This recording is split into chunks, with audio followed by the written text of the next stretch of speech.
for today's video. Peace mga kabayan, assalamualaikum. Gagawa tayo ng ice Spanish latte regular. Ice tayo, ice. Simulan natin. At heto na nga, kinuha ko na ang 2 portafilter. Uulitin ko. Portafilter. At ito, pinalta ko na sa grinder natin, espresso grinder. Para magiling na yung beans natin, tinatap ko na yan. Gamit ng tamper, inikot-ikot. Dahil hindi tayo sobrang busy, isihan lang natin sa paggawa ng kape. Ayan o, pakindag-kindag ba yan?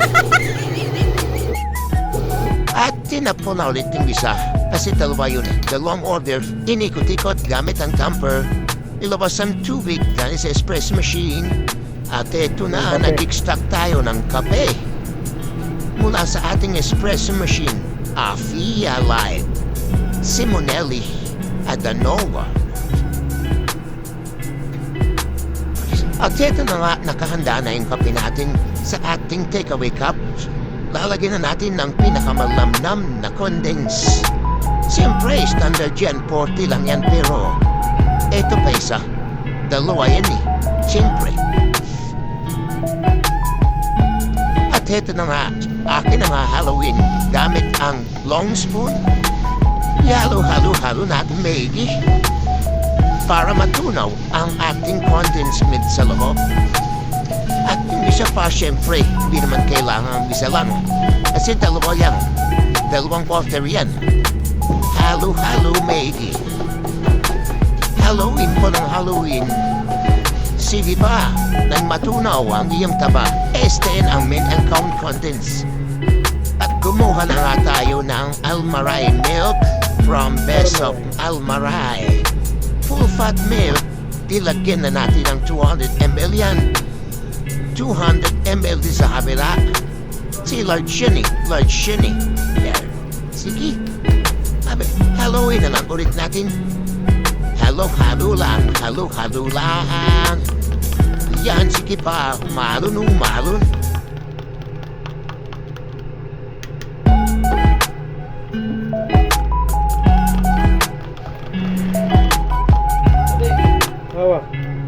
At ito na nga, kukuha na tayo ng pinakamalamig na ice. Lalagyan na natin ng ice. Lamig. Cube ice. From Icebox.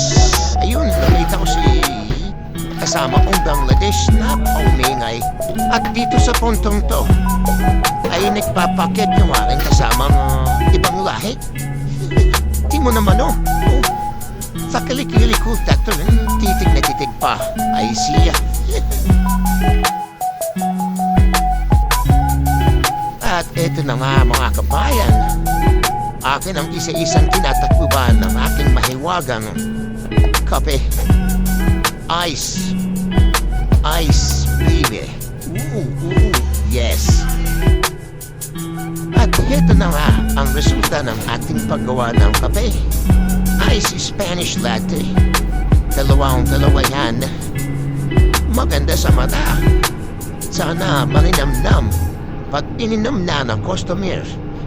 At dito na po nagtatapos ang ating video sa paggawa ng ice Spanish latte.